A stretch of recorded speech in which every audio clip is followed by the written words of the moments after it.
Let me try that again. I'm on Starlink, the Elon Musk satellite system, and we have too many trees on where I am in Penobscot territory in rural Maine. So I might have frozen at the very beginning there, but that's part of reality on the world. We are not. There's a digital divide still, even here in the United States. It's being closed. This is Andy Revkin at the Columbia Climate School, the Sustained What Friday webcast on an issue that is hot and necessary. And it's basically, can and should fossil fuel companies be obliged to take back their CO2?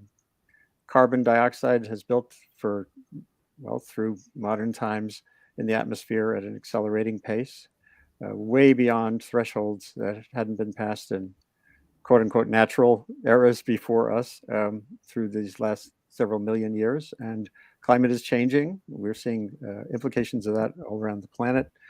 CO2 is changing the chemistry of the oceans, and this isn't going to stop magically. The $370 billion Inflation Reduction Act package passed into law in the United States, for example, is a tiny, tiny down payment on what would have to happen to change energy norms that, again, have built over generations. I'm really glad to have some pioneering, gutsy folks here today to talk through this idea of CO2 takeback, of what's the role of oil companies and the fossil fuel industry generally in decarbonization, not just of the energy systems we use, but the atmosphere itself. If we turn to the thing, what's the knob that's actually changing climate? It's the buildup of gases in the atmosphere. So that if you attack that directly, perhaps there's a more realistic path forward with a transition away from unabated fossil fuel use to renewable and other long-term sources of energy that don't have this climate implication. Let's just go forward. I'll introduce you briefly to the guests, and then we'll get back to the context. Professor Myles Allen, who's been an Intergovernmental Panel on Climate Change author, deep background in physics of climate, and increasingly he's turned into the policy arena, advising the world. He's at Oxford on sustainable investment and on this idea of, well, how could we have industry play a role in cleaning up this climate heating waste that's changing everything around us, and without wrecking our energy norms. Marguerite Kuiper, who is a 30-year veteran of Shell, I believe it's Shell, who has moved into this policy space as well, and is one of the people analyzing and facilitating conversations around carbon dioxide takeback. Hugh Helferty, a longtime veteran of ExxonMobil, the same has a trajectory toward recruiting people within the former and current universe of fossil fuel companies to try to make this a serious proposition and lay out the argument for it and propel from argument to action. And finally, Vincent Obisio Orlu, who's in Johannesburg, is a scholar at the natural resource. He's a researcher in natural resource governance. You'll hear more about him in a second. And Romany Webb, a lawyer and a longtime climate analyst at the Sabin Center for Climate Change Law at Columbia University, has dealt with the legal implications of all the carbon moving around and building both legal and economic norms around it. Thank you all for being here today. And let's just start with a brief kind of hello from each of you. And I'd love to get a sense of what brought you to this picture. And then we'll get to the actual nuts and bolts of things. So maybe we'll start with Myles. You know, it's not every climate scientist who A, moves into the policy arena, and B, finds a comfort zone in dealing with industry. There are many, activist climate scientists who are chaining themselves to fences and holding up placards and using their social media skills to drive the climate emergency. So what brought you to this side of the question? I'm not sure it's always very comfortable. Actually, sometimes it's pretty frustrating, and particularly when people in industry tell me, "Oh, sure, we could do this," but then they won't say that in public. Mm-hmm. So what brought me to this was, I mean, as soon as we realized that there was a limit to the amount of carbon we could dump in the atmosphere, and that limit was so much smaller than the amount of carbon we had available underground, the obvious next question is, what's going to happen to the rest of it? And your choice is either you ban people from digging it up at all, or you work out some way of disposing of it, which is not dumping it into the atmosphere. And it seems to me, it still seems to me, it seems even more evident to me than it did back in 2009 that we are not going to stop using fossil fuels in time, or at least there's a high risk we're not going to stop using fossil fuels in time to meet our climate goals. And for that reason, we're going to have to get rid of CO2, and who better to do it than the industry that's selling the product that's causing the problem? And do you recall the first time you reached out to or interacted with folks in the industry about that side of it? Yeah, it was a talk. I gave a lecture to the Libyan National Oil Corporation, and they were very sort of, and this was, of course, back in the days, sort of pre-Arab Spring and so on. And they were very open to this idea. This is what I say about it. It's frustrating talking to people in the industry. They sort of shrug and they say, yeah, sure, we do this. It's not a problem. But then nothing happens. Right. So that's what's been happening. Anyway, but some people in the industry have got it. Hugh and Marguerite, for example. Well, let's turn to them, and then to Romany and Vincent. So Hugh, I've written about Exxon in the context of climate change for 20 years. I've written about climate change for 35, and the backstory there that got revealed through documents, not because Exxon just said, "Hey, let's just be purely transparent," was mainly about resistance or slowing things down. It's pretty clear in the back that there was no interest in accelerating discussion of accepting this. So you were there through some of that, and here you are now. A quick sense of what drew you to your current passion for, and we'll get to the specific project, the PACE project. Sure. Well, there's broad awareness of the issue of climate change, and then the question becomes, well, who is capable of doing something about it? And the oil industry in particular has tremendous capability. They've got scientific engineering capability. They have financial resources, organizational capability. They can do things like tackling problems like this. And what I saw over the course of my career was when the industry was either compelled to do something or really set out to do something that was difficult, they could do it. So, for example, 50 years ago, there was a mandate to start phasing lead out of gasoline. The industry didn't want to phase lead out of gasoline because there was a cheaper way of making octane for gasoline. But the government said, you have to do this. So they introduced unleaded gasoline, and then ultimately all the gasoline became unleaded. And, it was done. And, it was done without any disruption really to anything, hardly. I mean, certainly it cost money and it cost execution capability and whatnot, but it got done. Later in the 1990s and in the 2000s, there was a need to remove sulfur from fuels, from gasoline, from diesel fuel, from other fuels.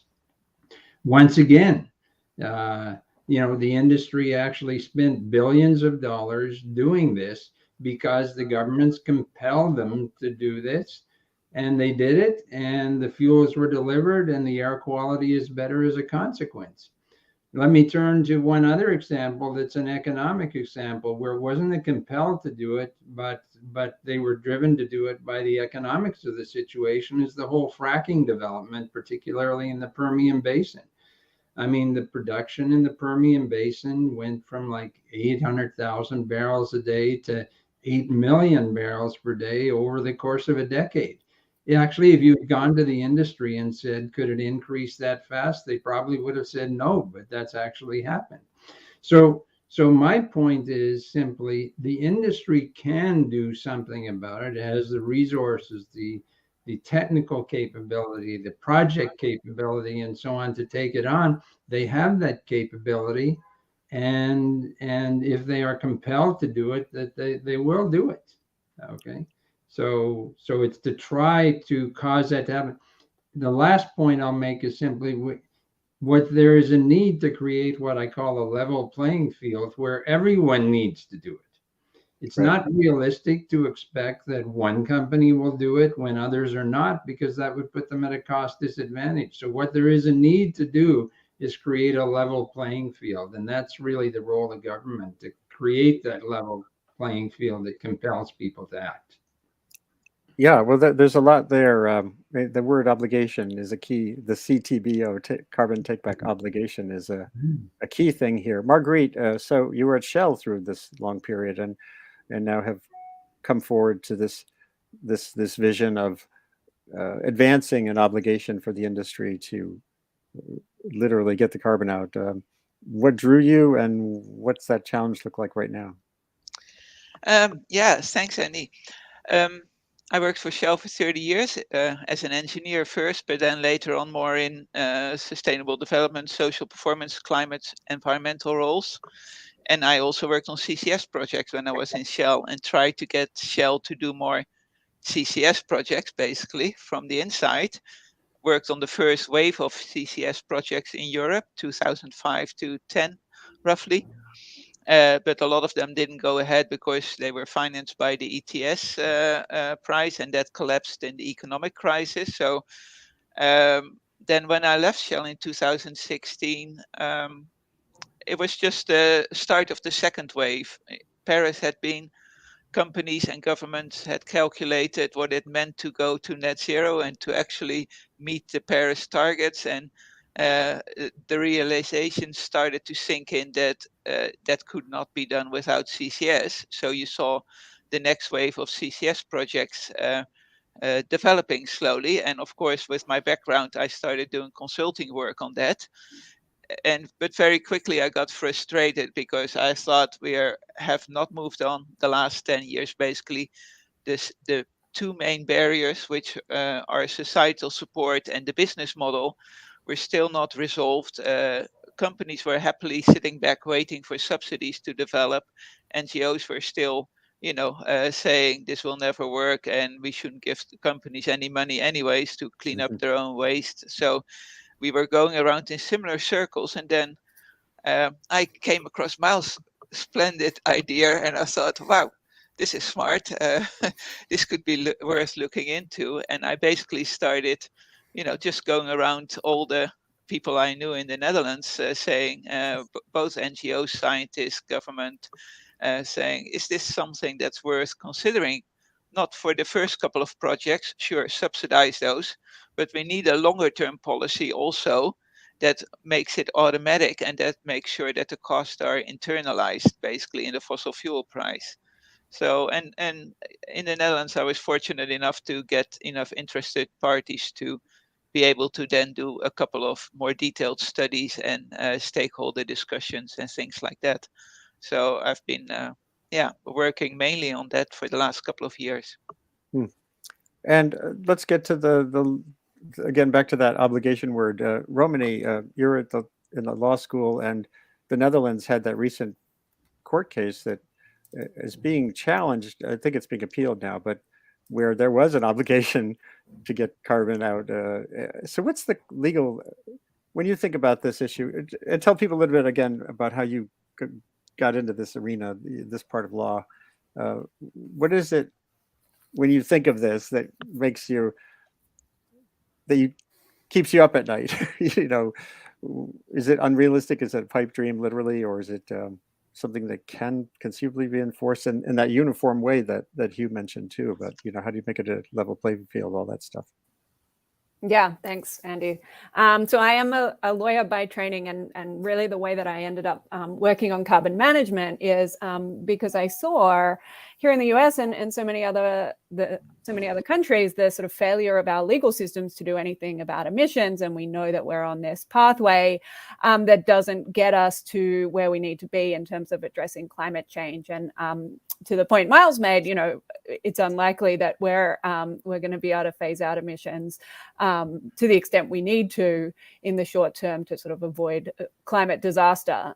So we need to look at other options. And I do a lot of work on carbon capture and sequestration, but also on sort of direct carbon removal from the atmosphere through things like direct air capture. There's a lot of ocean-based approaches for doing that.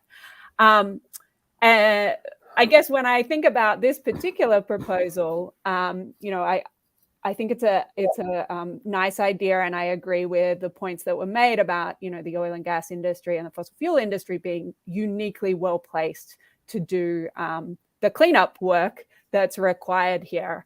I guess what keeps me up at night is the sort of social and political aspects of it.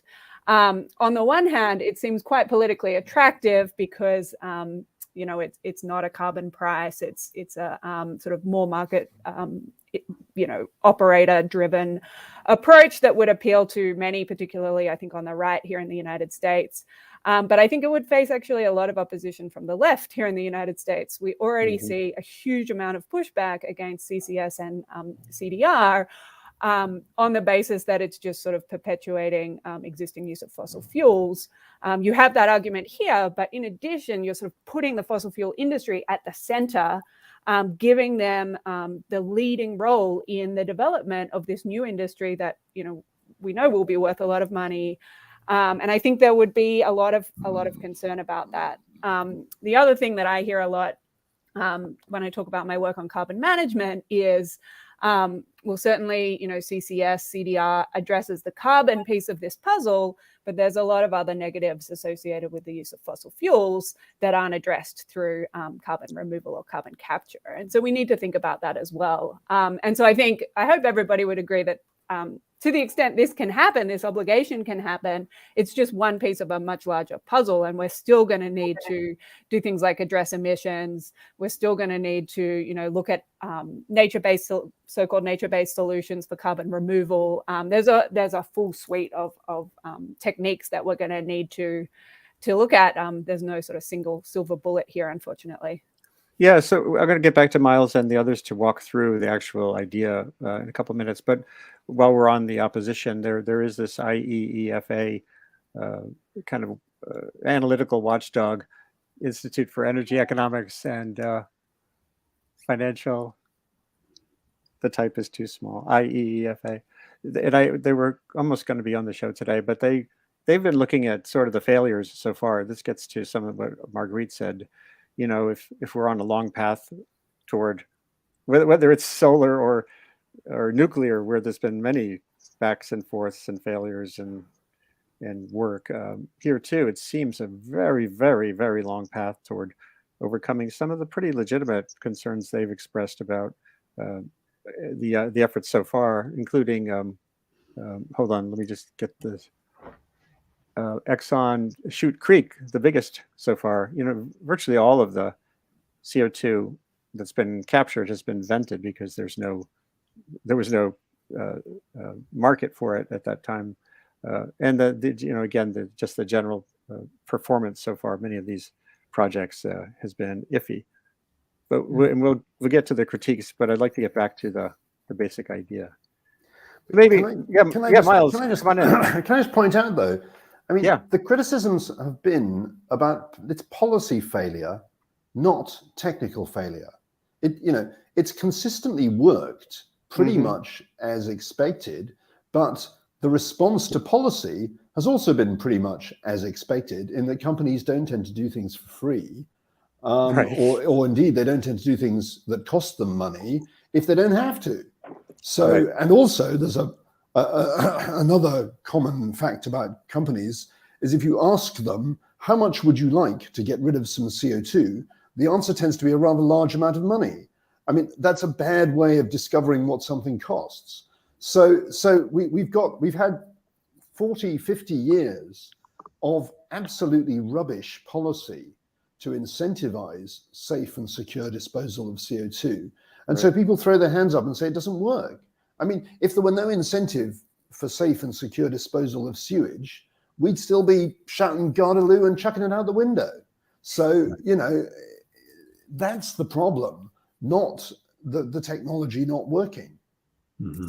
Has the IP Working Group 3 adequately dug in on this? It would feel like that would be where we would have seen or should have seen that better or workable policy emerge. They don't Go for it. do yeah, I don't think they don't do original work, so to say, so they would have had to have picked this up as part of scientific papers and stuff, and I think they do tend to not recommend specific policies. It's not their key domain, I think. Yeah, so I had one of the IPCC authors, policy expert in one of my stakeholder groups, and she said this is not something typically that the IPCC would be including in a recommendation unless there's a lot of papers on it, or something like carbon pricing gets mentioned sometimes, but not analyzed that much. Right. I mean, how do you argue that something doesn't work when people have been doing it for 50 years and people are capturing 40 million tons per year, right? I mean, isn't that a good enough demonstration that the technology works? Now, I will admit it's not, there are some circumstances where it's easier and some circumstances where it's harder. And the industry needs to get better at the circumstances where it's harder, like taking it out of the air. But technically, it is not an exceedingly complex or difficult problem. It's simply a matter of cost and motivation. So, Vincent, let's get to the picture here from Africa, particularly sub-Saharan Africa.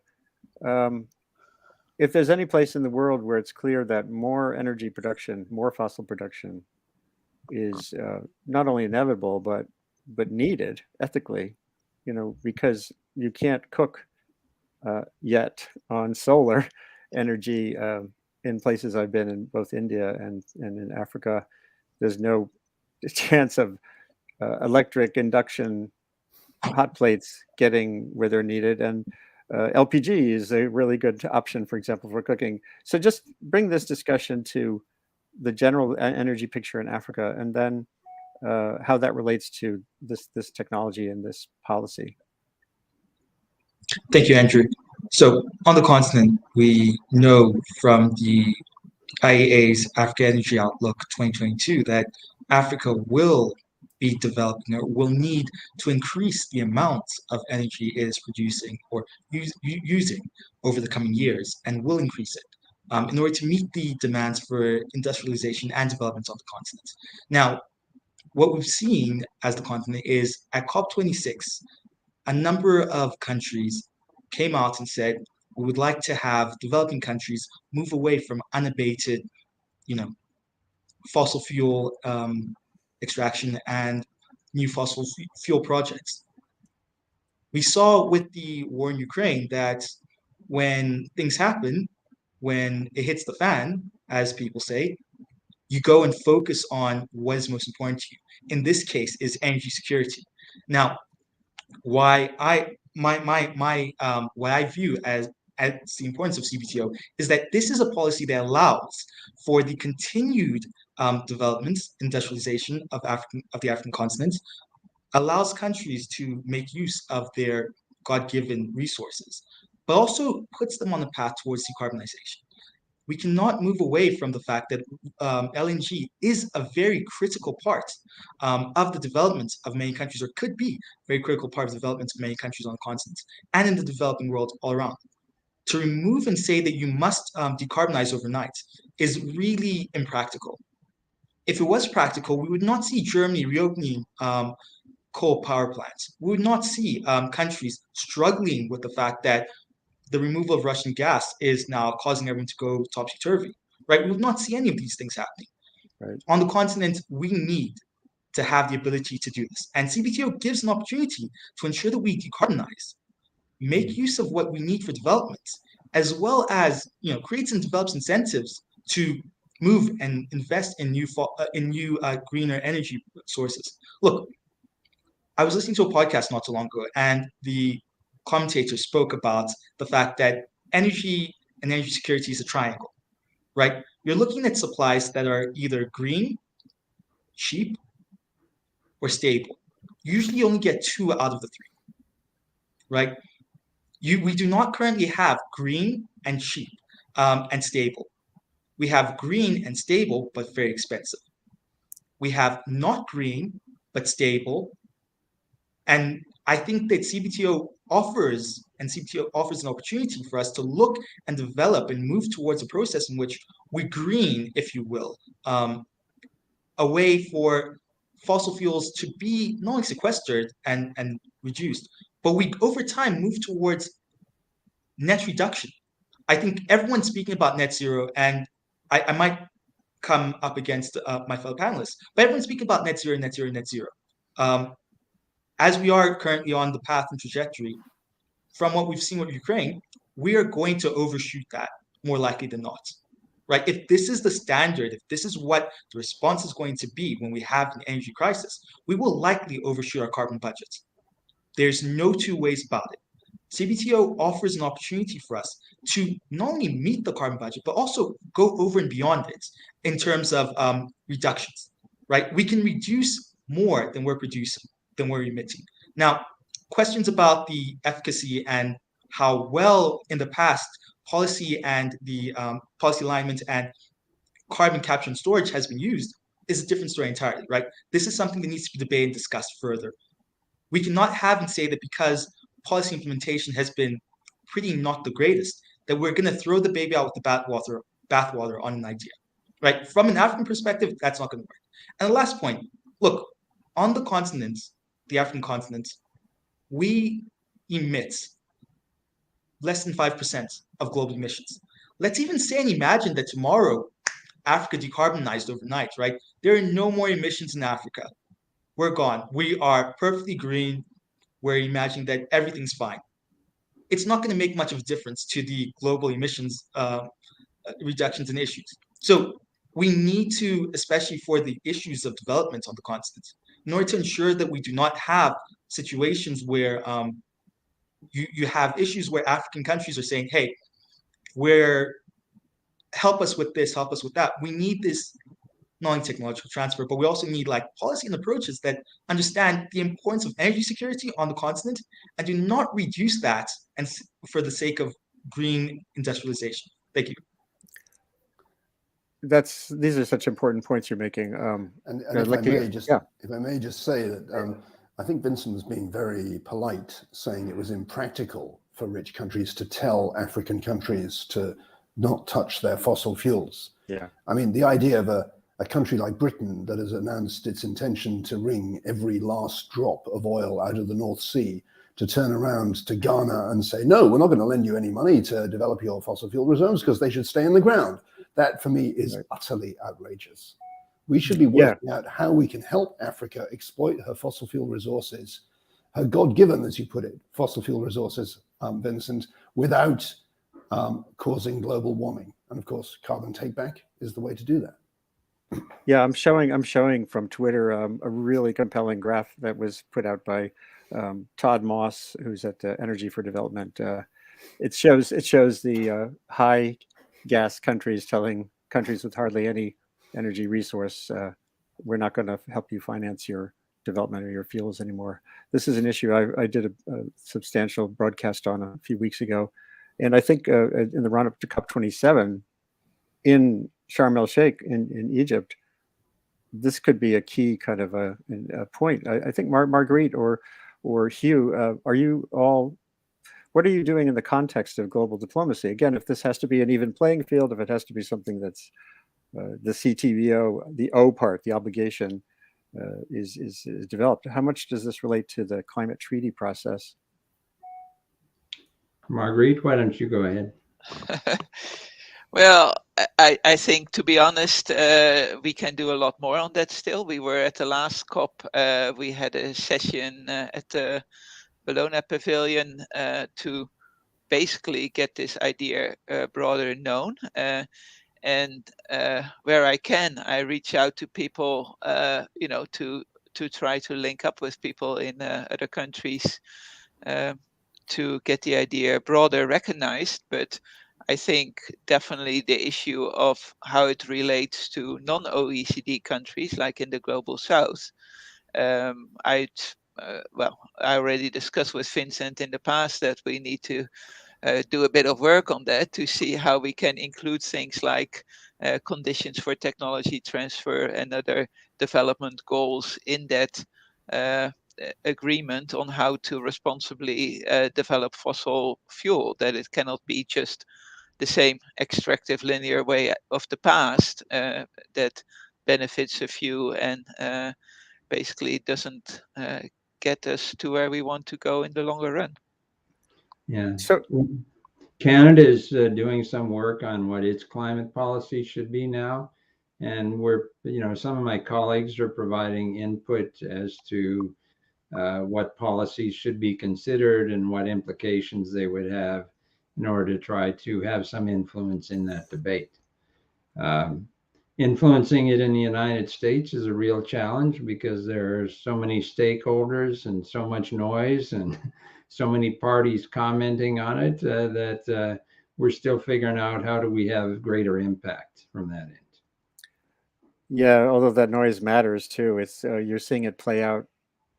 The debates over the climate legislation and infrastructure law, which got passed, Right. has a big stimulus for carbon. Well, I don't want to mix them up. Carbon capture and storage, carbon withdrawal, you name it. So, and there's more coming. More, the fights are just constantly intense. One of the things. Can I just say something on that, Andy?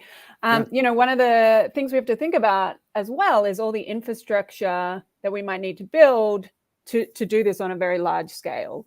And we see a huge amount of opposition to new infrastructure projects here in the United States. And it's notoriously difficult to get new things built. There will be undoubtedly a huge amount of opposition to building, for example, new carbon dioxide pipelines. Already, the city of New Orleans in Louisiana has adopted an ordinance which basically says no carbon dioxide pipelines within the city limits.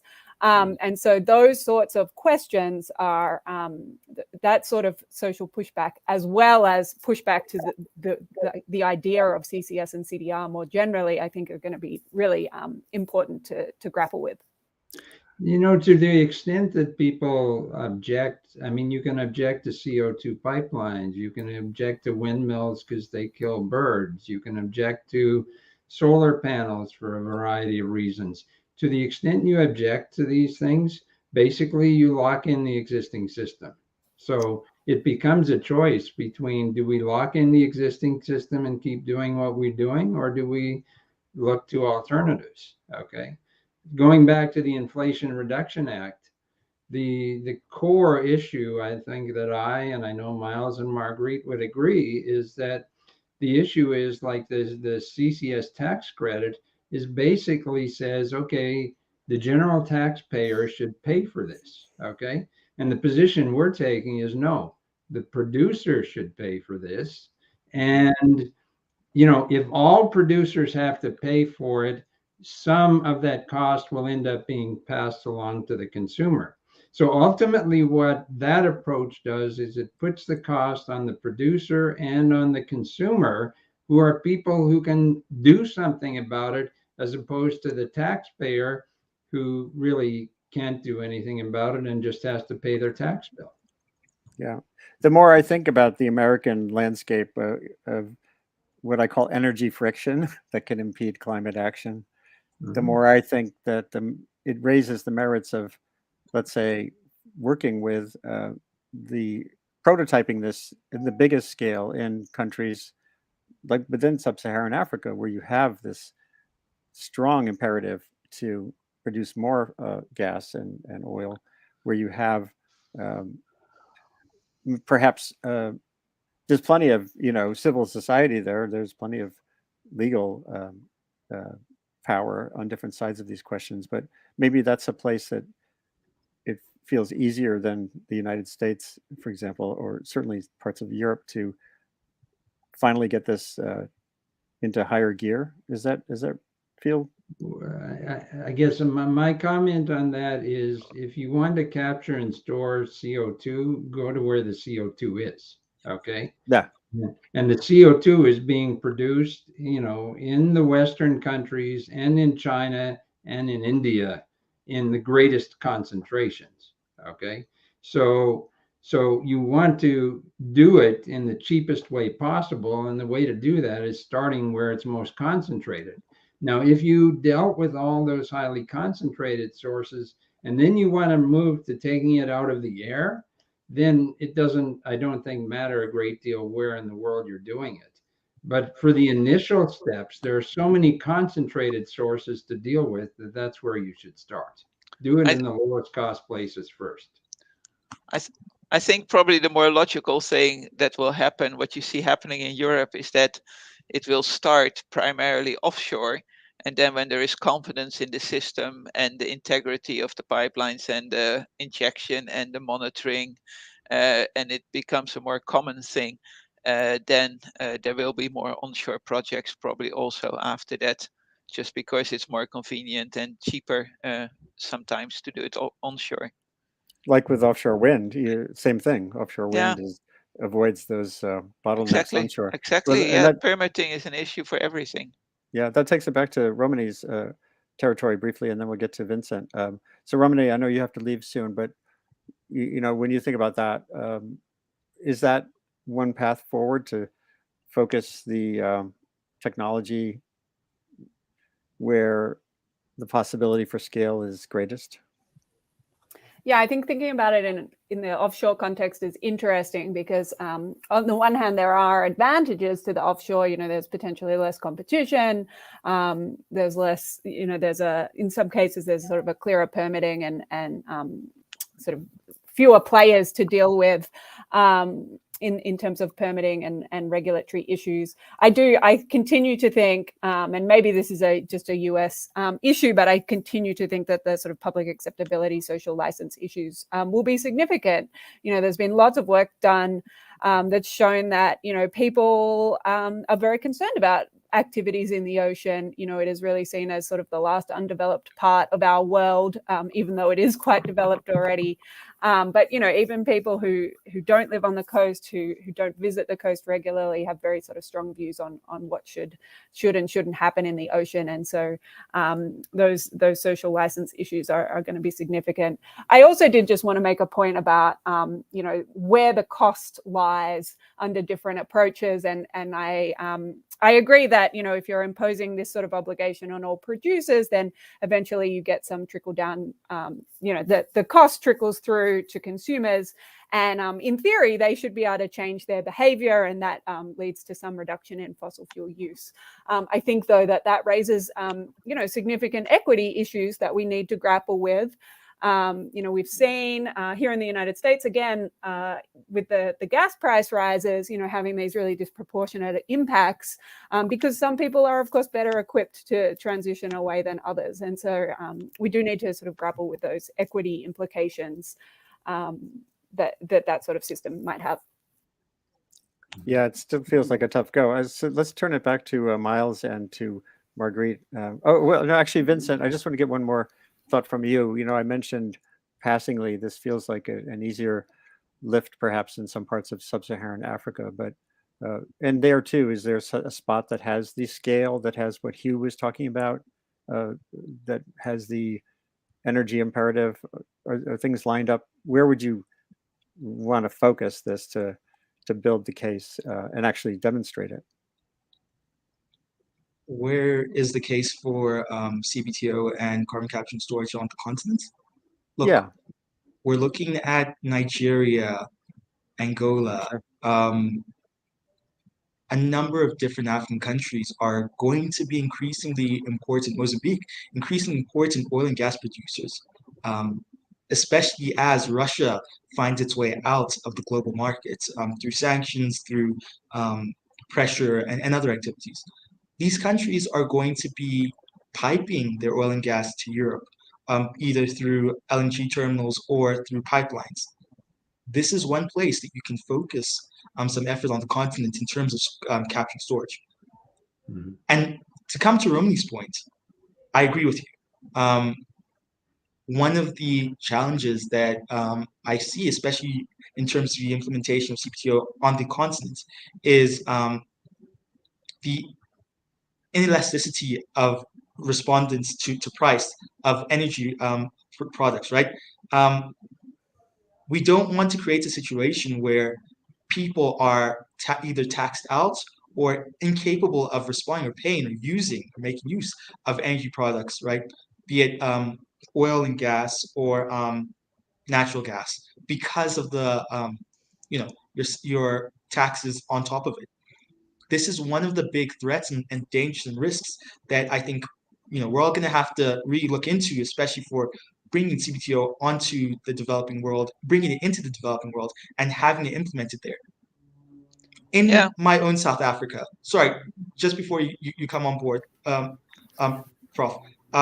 In my own South Africa, we're currently in a situation where we have load shedding due to a variety of reasons, and we're realizing that we need to decarbonize and increase capacity, reduce our reliance on fossil fuels, and everything. Now, if we can have a look at the Just Energy Transition Partnership that we as South Africa signed with the United States, United Kingdom, the European Union, and others, I think that something such as the CBTO offers a way and a pathway towards not only decarbonization, but also enhancing the ability to reach more people for energy access and energy security. If we just say that we're going to go green, we're not going to store, go only focus on storage in where it's being produced and where it's being used the most, we are missing the fact that the Trans-Saharan pipeline is being fast-tracked and will require funding. This is an opportunity for us to have a way for an abatement mechanism, right? To ensure that we abate the emissions even as they're being put to Europe. We cannot have a situation on the continent where you are saying that reduce emissions, we're going to abate, and we're not going to provide funding or transfer technology here. The carbon capture and storage industry here is still in its infancy. There's still a lot of opportunity for development here, right? A lot of regulations are still being developed. Carbon taxes are still being developed here, right? We still have very infant-like regulatory systems. We need to be able to use this and cooperate and collaborate. If we're going to have these pipelines supplying Europe, you can't have a situation, a system where you are effectively putting everything, all of the punishment, the costs on the continent for producing oil and gas and trying to, develop and gain development while supporting European countries' path and move away from Russian oil and gas, as well as their path towards decarbonization. I just wanted to say one thing. Romany's gone, so that's fine then. I wanted to respond to her earlier comments still about not liking oil and gas companies to have a profitable business in CCS and CDR, basically. The general comment I wanted to make on that is that it really is up to national governments how they want to organize it with a carbon takeback obligation. For example, in the Netherlands at the moment, it's state companies that are doing the transport and storage. And in the Netherlands, we're expecting that will open up to also private companies, but government can also say, no, we're going to do that nationally, the transport and storage, and you producer have to buy the storage credits from us. So if that's the way you want to organize it nationally, and you don't want oil and gas companies to run that business, that's a choice you can make as a government to say, we'd rather have state companies doing this. I tend to agree with Myles and with you that you get more innovation and cost reduction if you have some competition and some private companies competing on how to do it the smartest way and integrate it into their products and their business models. But it's really up to there's different ways, roads to Rome on this topic. So I think different countries tend to be more comfortable or less comfortable with nationalized industries. Yeah, well, I'd like to hear, we're getting toward the close here, although we can go a little longer if you can. There are some good questions that came in that I could start to post. But I guess let's just circle back to where to look.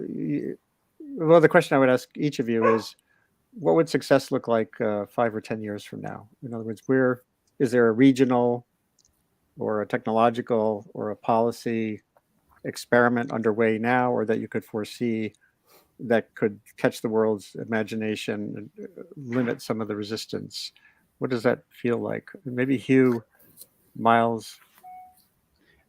Myles, I think you worked. Why don't you start on this, and I can Sure. jump in after. So it's pretty clear what success has to look like if we're going to meet the Paris goals, which is if we want to get to net zero by 2050, then we have to be at 100% carbon take back by 2050, whether it's done with an obligation or done with the taxpayer paying for all that carbon capture, or done by banning fossil fuels entirely, which is what some people think might happen, but I think is going to be very difficult.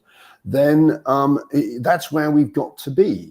So, and if you look at the scenarios that actually achieve 1.5 degrees and meet the Paris Agreement goals, we are at 10% by 2030, 50% by 2040, 100% by 2050. That is the fraction of the carbon dioxide generated by any continued use of fossil fuels that we are putting back underground. Right now, that fraction is 0.1% and Right. flat.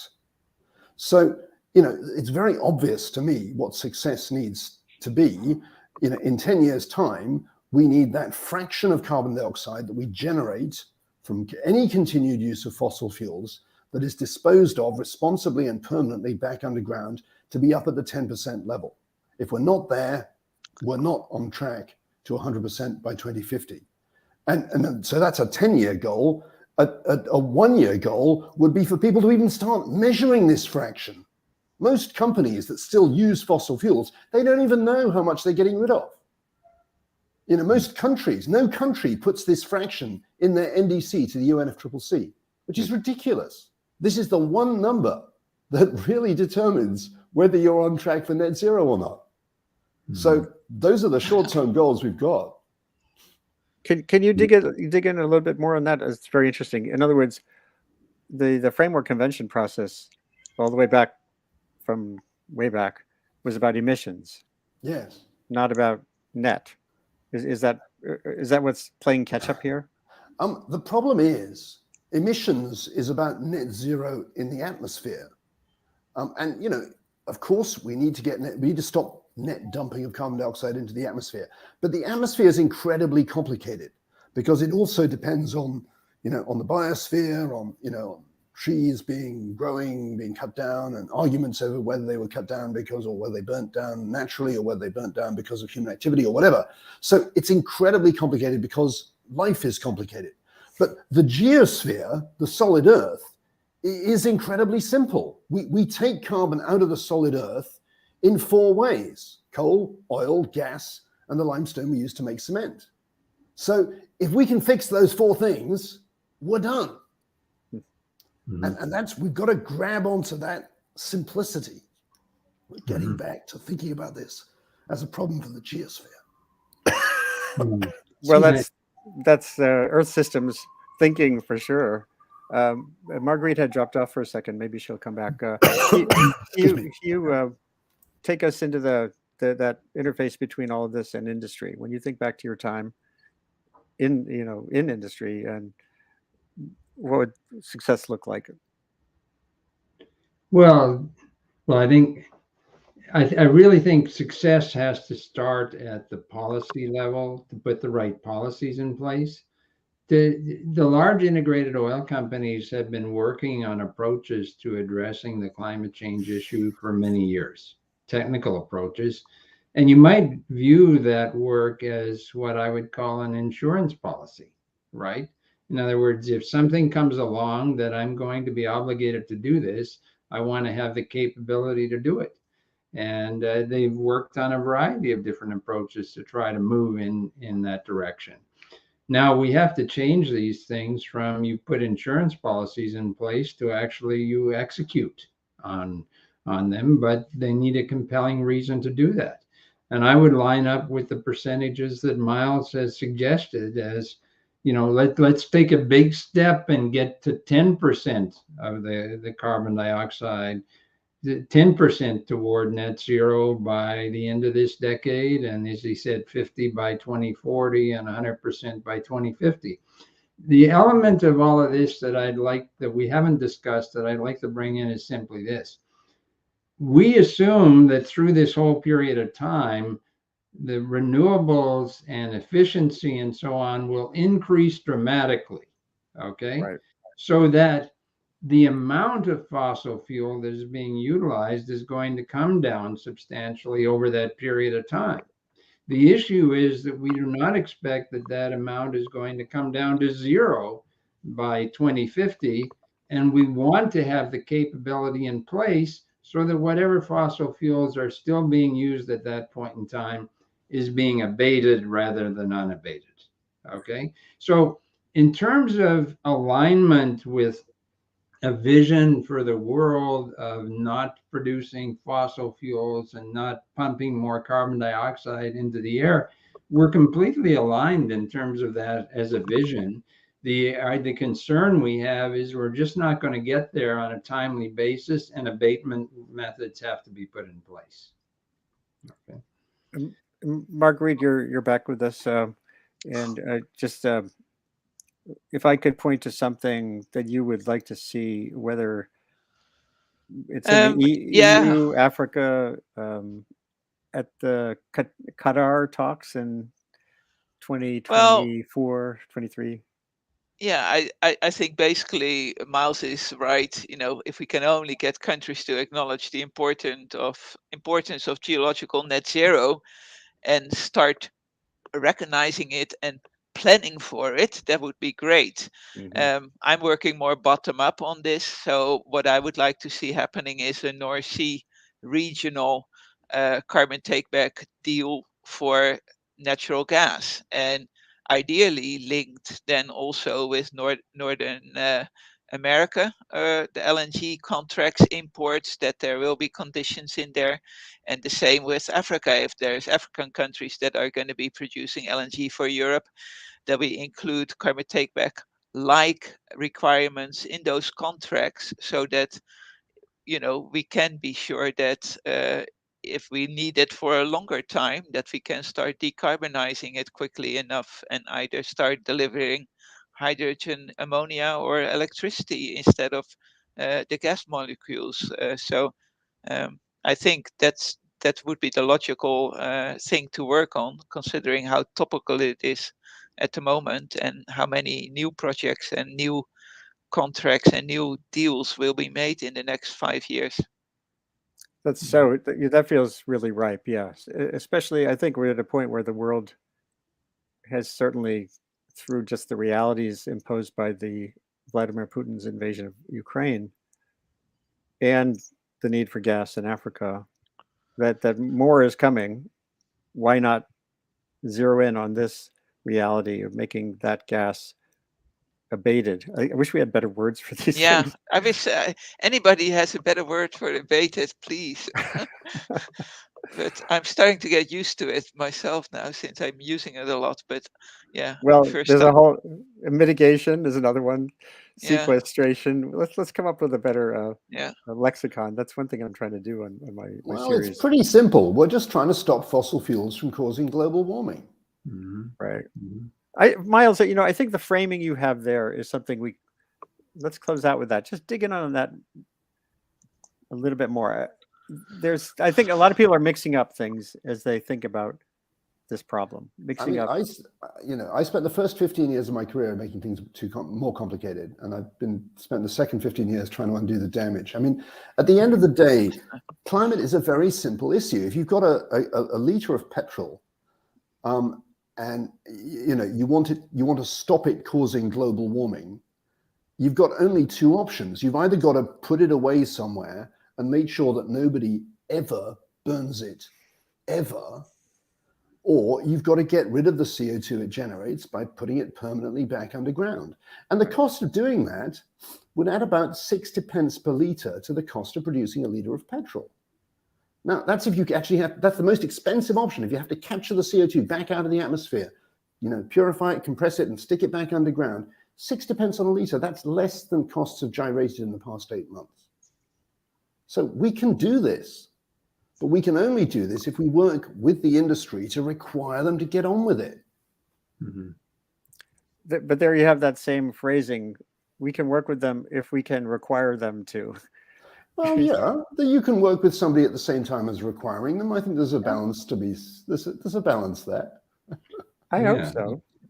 Well, it's a matter of figuring out, well, what are we going to do broadly, and then how do we go about it in the most efficient way possible? So you need the political leadership and the policy leadership to figure out what you are trying to achieve, and then you work with industry to figure out what's the best way to make it happen, right? Yeah.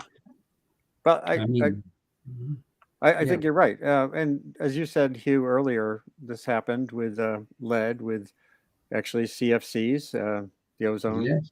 issue in a different part of the world. I love to point out to people, we didn't save the ozone layer by rationing deodorant. That's pretty good. So there are some questions. If you have time, a few more minutes here, let me see if I can pull some of these up. And it's a little hard for me to see. May I just jump in Yeah, while you're course, of doing course. this? And fantastic. So success for me, we're moving up on COP27. And I think success for me is going to look like having a bit more conversations about what abatements means for the African continent, right? Yeah. How do we ensure abatements on the continent? It'll mean having more just energy transition partnerships that look to this factor, right? It would mean sustainable finance taking this consideration in. Part of the work I do looks at ESG, environmental, social governance issues. It would mean over time, over maybe the next 5 years, moving into a paradigm where carbon capture and storage is also part of this whole sustainability mix in terms of finance. It would mean moving away from a paradigm that sees fossil fuels and the use of fossil fuels for developing countries as this anathema to be spoken about, as this thing that we must run away from. Whether we like it or not, we're still going to have fossil fuels being used to generate energy on the continent. It can either happen with the assistance and support to capture and store the the emissions, or it'll happen without it, and people will just run amok and do what they want to do. We're going to see there's no two ways about it. If you have a cheap energy source that can be used to generate heat, warmth, and cooking to ensure development of your population, there's no way that many countries and places will not make use of it, especially on a continent such as Africa, where there's a lot of issues around energy access, energy security, energy availability. While all this is happening, yes, we're moving towards green hydrogen and greater renewable capacity. Yes, we're moving, as you said, increased efficiency in our photovoltaics and everything else. But we need to also remember that over time, as we're seeing the impacts of climate change, it's going to impact our wind patches. It's going to impact our hydroelectric dams and how much we can use and get from them, right? It's going to have severe and major impacts on many of the things that we see as normal emission reduction, green energy supplies. What does that mean? It means we're going to have a lot of countries that are going to go back to fossil fuels at some point in the near future, not too distant future, because it is a very cheap, efficient, if you will, in terms of power production method to do that. So success will mean seeing more conversations about this. And yes, as the professor said, reductions moving towards that 10% in the next decade and gradually going up and above it, countries reporting this in their NOCs. It's simple, but the policy implications and how we get them, that's a challenge. We need industry to pressure governments to do this. Industry cannot just be a policy taker. As we like to say at Good Governance Africa, we do not want industry to see itself as simply a policy taker. We want industry to see itself as development partners, right? We want industry to be an active participant in these things, in these processes. Industry must speak to government to say, hey, we see that you're doing this. We need you to get to here. And trust me, with the way the US lobbying system works, I can guarantee you, if you have Exxon saying, hey, could we get you to have a carbon tax in addition to moving and managing and pushing for this, I can guarantee you that in the next 5-10 years, it will happen. Thank you. Any last? Yes, I would say hooray to that. I see Myles is clapping. I'm going to show, there's a couple of questions that came in. So if you have a few more minutes, I would love that. They range from some simple sort of technical ones to more thematic. Hold on one second.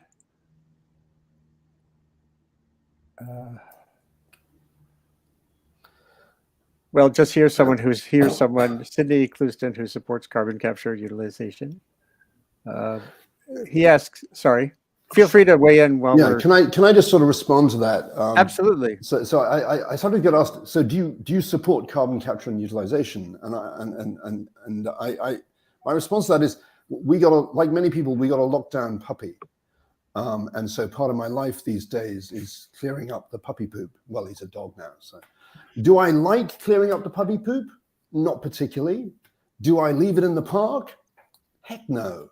Okay, so I think that's the attitude we need to take to this technology. It's like, we don't necessarily love this technology, but getting rid of CO2 permanently back underground is a heck of a lot better than just dumping it into the atmosphere.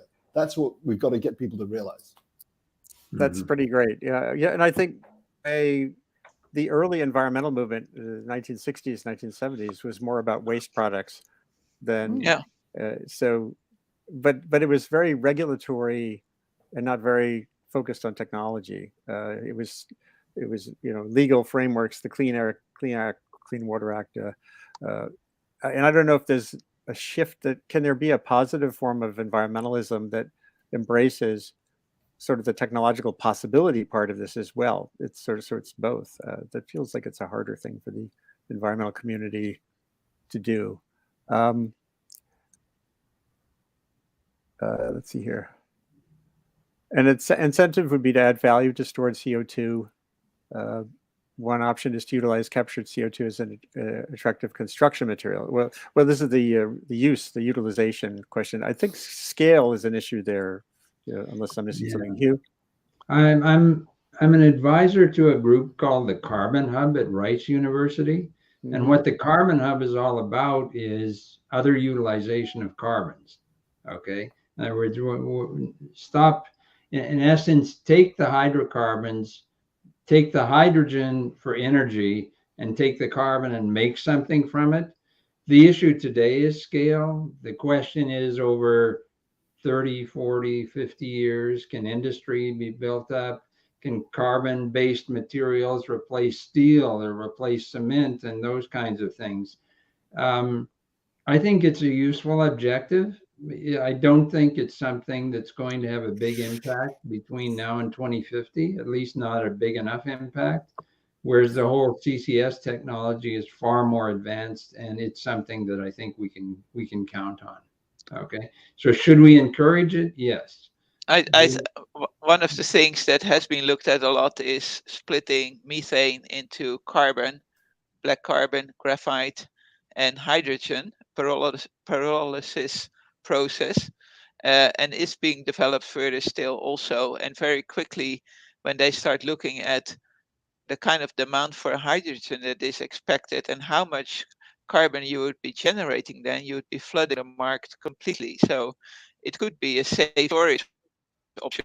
Germany, for example, doesn't want to do CO2 storage onshore, so they looked at it for putting just the carbon back into the coal mine, basically, and then making hydrogen. So I think we are not saying that you have to do CCS. If you can put carbon permanently into any material, whether it's mineralization or graphite or whatever, or the charm process, for example, biofuels, bio-oil in wells in the ground, it's all permanent storage. What we're looking for is evidence that you take carbon out of the atmosphere and the biosphere and put it permanently somewhere else.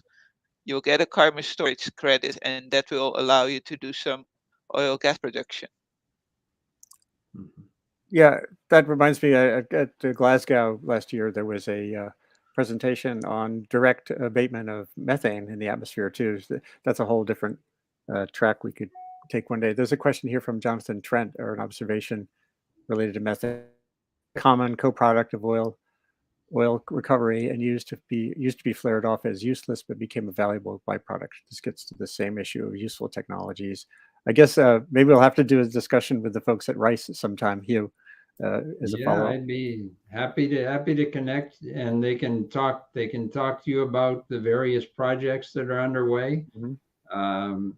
I think there are some really creative approaches that are being explored. I just wouldn't do what I call bet the planet on it, you know. I mean, Yeah. it's just going to take more time. And Myles, you have some. I just wanted to sort of jump in. I mean, the challenge with CO2 is it's a really low value form of carbon. Chemically, it's at the bottom of the energy heap. I mean, you have to add lots of energy to turn it into anything useful. So in many ways, the amount, if we're still producing it on any scale, the cheapest way to get rid of it is just to stick it back underground. Right. Jonathan Trent also had a question about putting CO2 in the deep ocean rather than underground, and that used to be quite I think a lot of people were quite sort of seriously looking at that. I think in the 90s. I think the challenge is you'd have to know that it's going to stay there, and stay there for millennia, because after all, that's the impact. If you burn fossil fuels, you have an impact on climate for thousands of years. So if you're storing it to compensate for burning the fossil fuels, you need to know that it's going to stay wherever you're putting it for a similar sort of timescale. And that's what's important, and that's why I think ocean storage is more of a challenge, at least just sort of direct ocean injection. But here again, Michelle Coleman gets at the issue of fear of pipeline failures, and the terrestrial map of where oil refineries, for example, are, where you have facilities that are or the biofuels in the Midwest, getting the stuff to where you can pump it in and store it reliably is going to impact people's lives, just like transmission lines and everything else. It feels like a tough, still feels like a tough go. It is going to be tough, but it's important to realize. I mean, in Germany, they abandoned carbon capture because of fears about safety, which was sort of really cooked up, really talked up by the environmental movement. But remember, Germany stores its national natural gas reserve. That's the gas a large chunk of it, the gas they rely on, to keep the stoves burning if Putin really turns off the pipes. They store a lot of that natural gas reserve under the Olympic Stadium in Berlin. Interesting. And they've done that for heaven knows how long, 30 years or so. It was put in back in the Cold War when everybody was, and nobody asked any questions.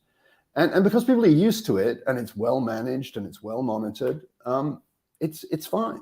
And that's why we have to get on with this now. We are going to have to get rid of a lot of CO2 this century. It's very unfair on the people of the 2040s to say, we're not going to think about this now. It's your problem. You think about it then, because you're going to have to do it. We should be cracking on with it now so that we develop the trust, we develop the systems, we develop all of the things Vincent was talking about in terms of the pipeline networks and so on, to allow us to actually do this smoothly without a sort of massive dislocation when we suddenly start having to do it at a huge scale. Yeah, I think you're so right. I think if you were to approach this from a risk assessment perspective, and you said, here are all the things that we put in pipelines around the country, and which are the ones that we want to stop doing, okay?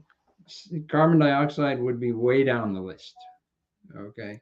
So we take far greater risks with other things than we would be taking by piping carbon dioxide around.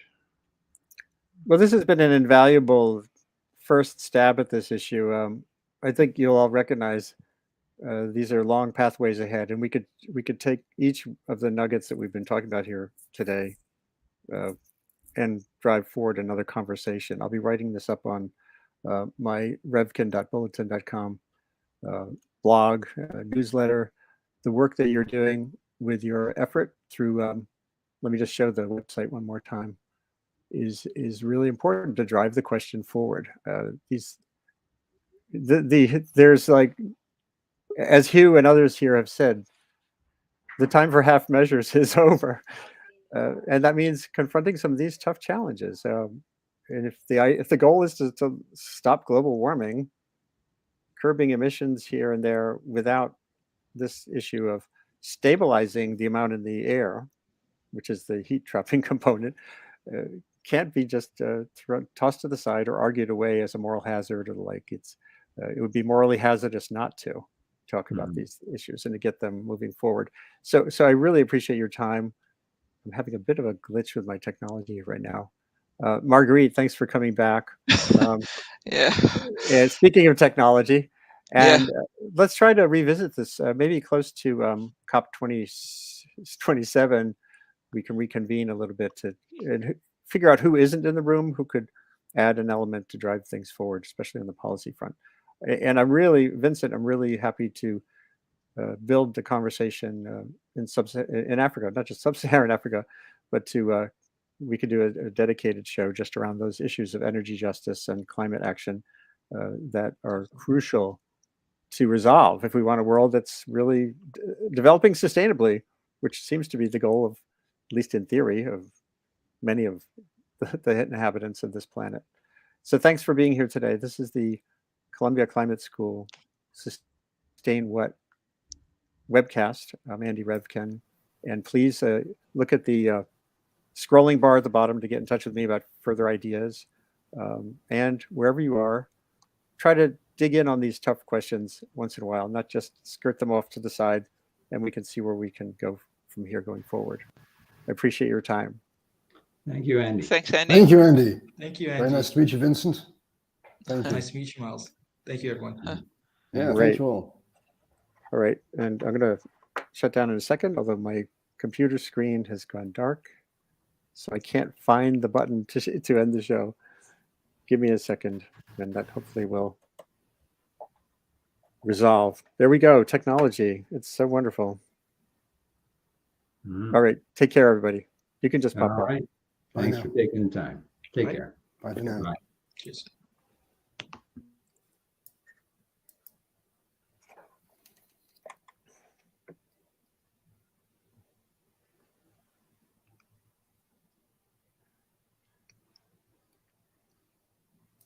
Okay.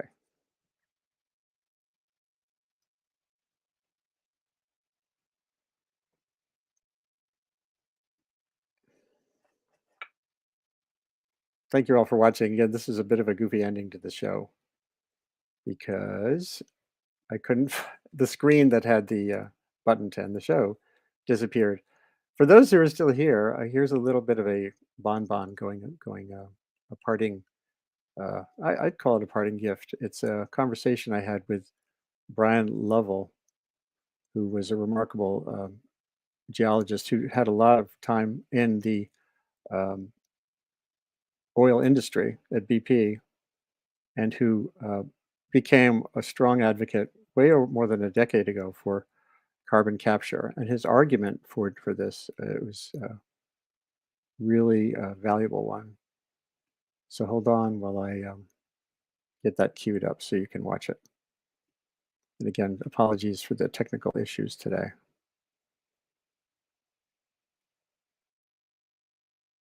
But he wrote this book, Challenged by Carbon, and here he'll explain both why this is a serious problem and why putting the gas back in the ground makes sense. Now, the beauty of looking at the rock record is you don't have to run a computer model about what's going to happen. You see the whole thing. And when you put, say, 2,000 gigatons or thereby of carbon into the atmosphere rapidly, a certain number of things happen. It gets ocean, they run short of oxygen, and as a result, quite a number of animals become extinct. And in the rock record, what you see subsequently is obviously the extinction event is recorded, and you see the drawdown over a period of 100, 200,000 years, the carbon from the atmosphere, which is manifested on the floor of the ocean as a development of a carbon-rich mudstone. Mudstone. Wait, that's like a shale or a It's just a very fine-grained rock. It's just a stinking black mud laid down on the floor of the ocean. And if so, the people who were saying to us, we're carrying out an experiment with Earth and we don't really know the outcome, well, that sounds dramatic, but strictly speaking, it's not true. Earth itself has run the experiment several times, 183 million years ago, something very comparable. And the fascinating thing that seems to be emerging is as we look at these various timescales, and we look at the 1,000-year timescales going back to 183 million years, other past warming events where we get these black mudstones, we find that whatever the starting conditions, amazingly, you get the same outcome. Every time you pull this particular carbon trigger at a certain rate and dump it into the atmosphere, that's what you get. And the answer to repeat every time seems to be, if you do this, if you keep on doing what we're doing now, we will repeat in all essential details a past warming event.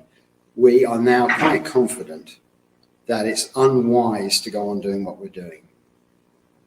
And I have to say that if I have to save my life by winning an argument with oil men in a bar in Midland, Texas on this topic, I will go in with some lumps of black mudstone from the ancient rock record.